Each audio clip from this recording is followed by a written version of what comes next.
and welcome to another Wednesday Westside Wellbeing with myself, Jamie.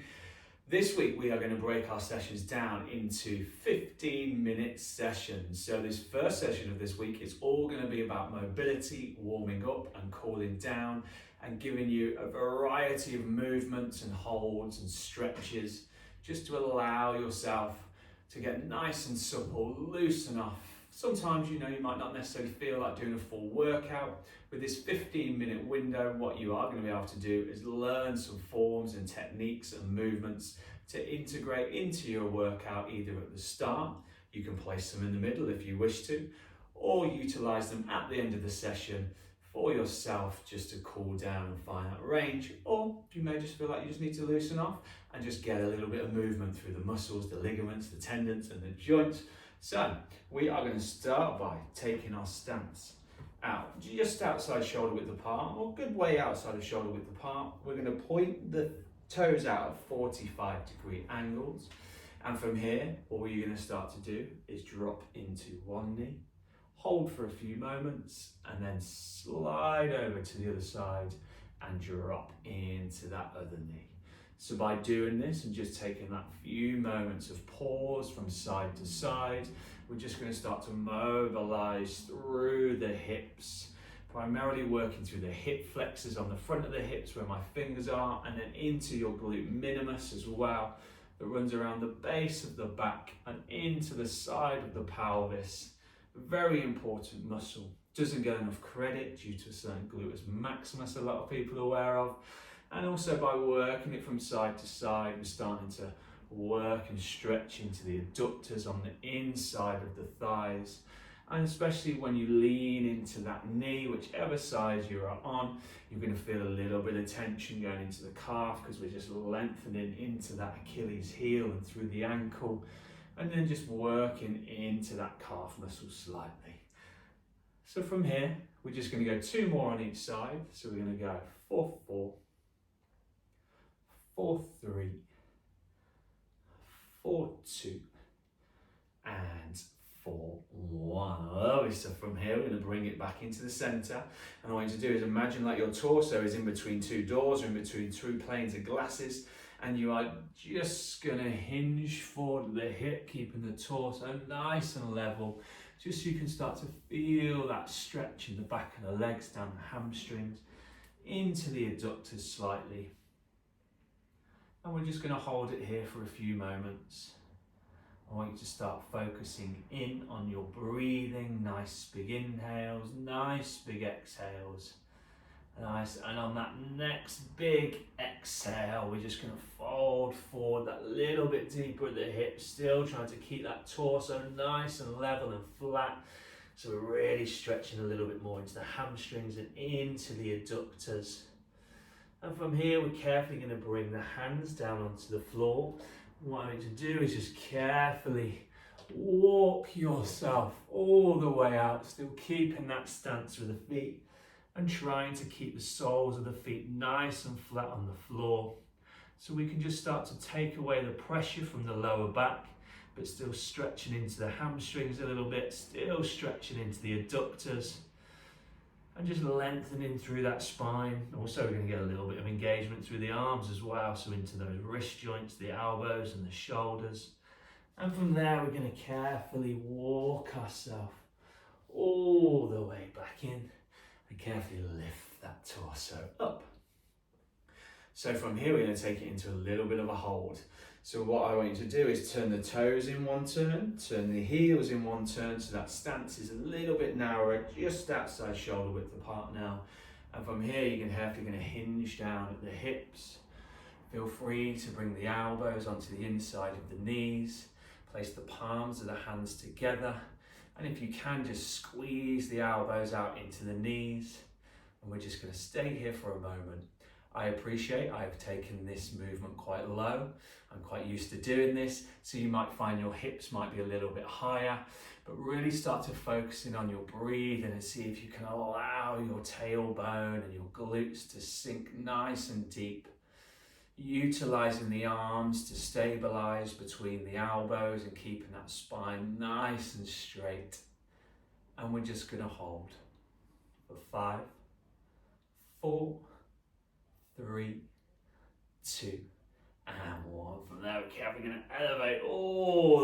back up. Nice, so you might have felt a few clicks and pops into the hips there. So we're just going to turn the toes back in, turn the heels in. So we're just in that kind of hip width apart. And we're going to start to go into those hip rotations. And again, we've just kept a lot of emphasis into the hip flexors and other parts of the pelvis and the hips in those few holds and stretches we did to start with. So from here, we're just now going to start to put a little bit of movement into them. Just taking those hip rotations in the opposite direction now if we haven't already. And again, just allowing the ligaments and tendons and the muscles just to start to loosen up a little bit. And we're just going to go 4, 3, 4, 2, and 4, 1. Nice, from here we're going to bring the hands down by the side. I want you to turn your feet in so you're right within that hip width. And all we're going to do is carefully slide the hands down the legs, finding that range where the torso stays nice and flat. Once you feel you reach that position where you start to round through the top of the back, I want you to slide the hands all the way up, bring the arms out in front of you and extend the arms above the head and just arch into that back slightly, not overextending. Just find that nice, comfortable position where you can then bring the arms back down, slide them back down the legs, find that range just before the back starts to arch. Lift up through the hips, extend the arms out in front of you and just extend the arms back behind you, just opening that chest and the shoulders, getting a little bit of a contraction into the center of the back. And from there, we're going to take it back down. We're going to do 2 more of these. So 4, 2, and last one, hands onto the thighs, slide them down, finding that range. Extend yourself back up, bring the arms above the head and stretch it out from there. Lovely stuff, nice. So from here, we're going to start to mobilise into the shoulders a little bit, then we're going to take it back into the legs. So we're just going to take the arms out nice and wide in that lateral position. And from here, we're just going to start making rotations through the arms. Kind of that middle range rotation of size, so not too small, not too big. Just find that natural position where it feels good for the rotation through the shoulders. And I don't know if the microphone's picking this up, but I've just had a few pops and cracks and releases for myself through my shoulders. And when we're set and ready, we're just going to take those rotations in the opposite direction. So from here, you might find you have less mobilization and range of movement by going in those backwards rotations. So really think about elevating through the spine and lifting through the chest, just allowing those shoulders to come back in more of that natural position as we rotate. 4, 3, 4, 2, and 4, 1. Lovely stuff. I'm going to give the arms a little bit of a swing, let the blood flow back through those shoulder joints. So before we go back into the shoulders and the arms, we're going to take it back into the legs. So we're going to go into the quad muscles, into the quadricep. Good old classic. So what I want you to do is lift the heel into the glute. And again, just find that balance point. You can either have your hand down by your hip, try taking your arm out nice and wide, possibly put your finger into your ear. Sounds a little bit mad, but it really does help. Or if you have an object like a chair or a wall or anything close by, if you feel like you need that little extra support, take hold of that and utilize that to your advantage. Because from there, you can just squeeze that heel that little bit deeper into that glute, so we're really starting to stretch into our hip flexor, down into our quadricep muscles. Think about lifting the shoulders back, lengthening through that torso, so we're nice and long. If you are on that one leg, really working, developing, testing that balance and stability through that standing leg. And we're just going to hold 4, 3, 4, 2, and 4, 1. We'll release that leg, give that quad a little bit of a shake. I'm going to turn myself to the side as we take it into the other leg. So we're going to lift that heel in towards that glute. Again, if you have a wall close by or a chair that you can take hold of, or again, if you want to test that balance, just find that happy place. Hand might be on the hip, it might be out nice and wide, finger might be in the ear. Lift that chest, point the shoulders back, And then really squeeze that heel that little bit deeper into that glute. So we're really starting to get into that hip flexor as well as that quadricep muscle. And we're just going to hold for 3, for 2, and for 1. Nice, we'll release that leg. Give that leg a little bit of a shake. Feel free to walk around the room just a little bit, just to get a little bit of movement. Taking it maybe a few steps to the side, a few steps to there. So we're just working through that lateral plane of movement. I'm going to come back in the center. You're just going to take 1 step forward, 1 step back, 1 step forward, and 1 step back. Nice. So from here, we're going to take the arm across the torso. We're going to place our spare arm just behind the elbow. And carefully just start to squeeze that arm in towards you. So we're really stretching through that shoulder, primarily the rear and side delts here. And we're going to put a little bit of neck mobilization into this at the same time. So to start with, I want you to turn your head away from that stretched shoulder. And then we're going to turn it back towards that stretched shoulder. Always starting by turning away from that stretch so we can open up the neck before we take it back into that contraction point where we've got that shoulder stretch and elevation. And we're just going to go for 3, 2, I apologise, for 1, and always end on that open side for 1. Shake the arms out a little bit. We're going to switch to the other side. So we're going to move the microphone out of the way slightly, take the other arm across the torso, take that spare arm, use your forearm and place it just above the elbow on the base of the tricep and really start to squeeze that arm across the torso.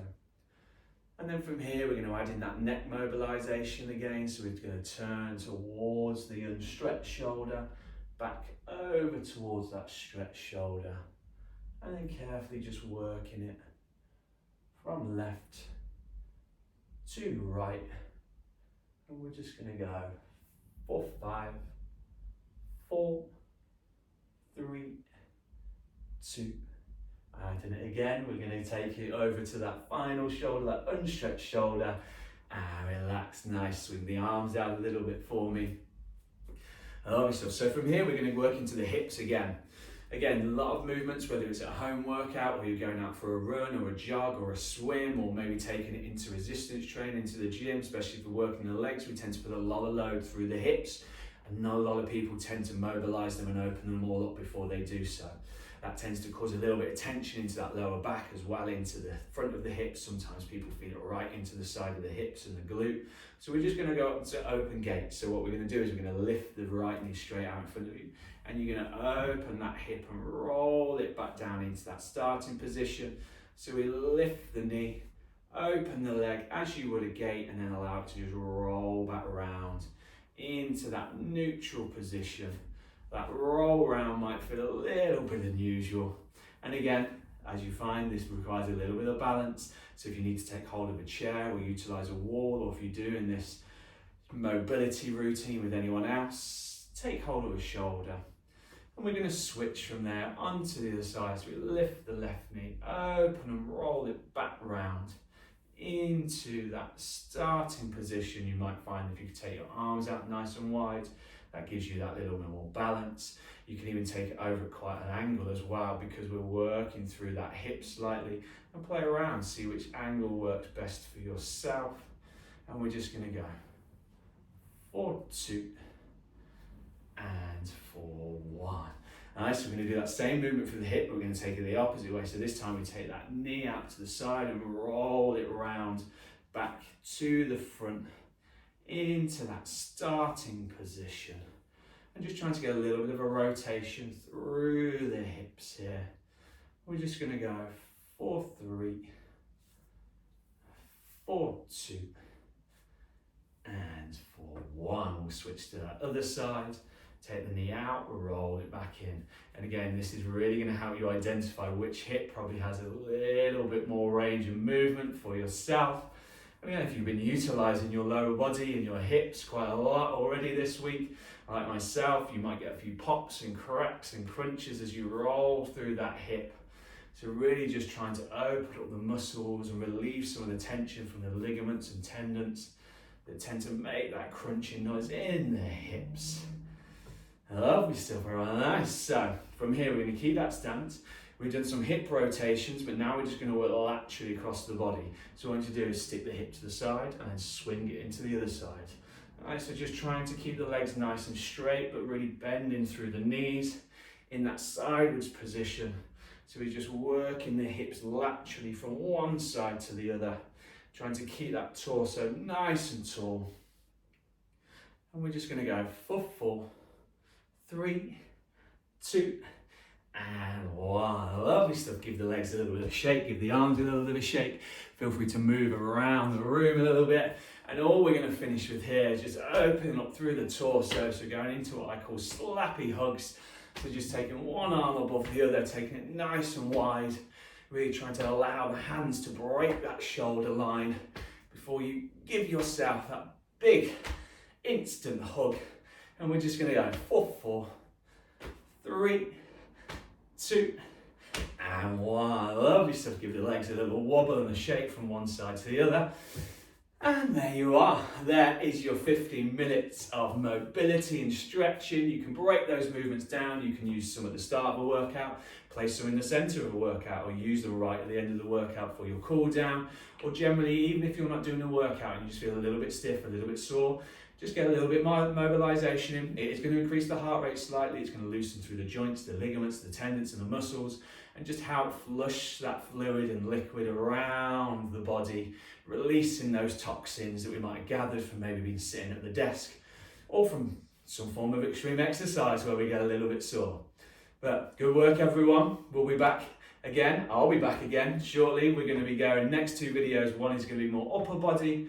Next one's going to be a little bit more lower body. But from now, thank you very much. Feel free to like and subscribe. We look forward to seeing you again soon. Coach of the Change, Westside Wellbeing. Let's keep moving. Good work, everyone. See you in a bit.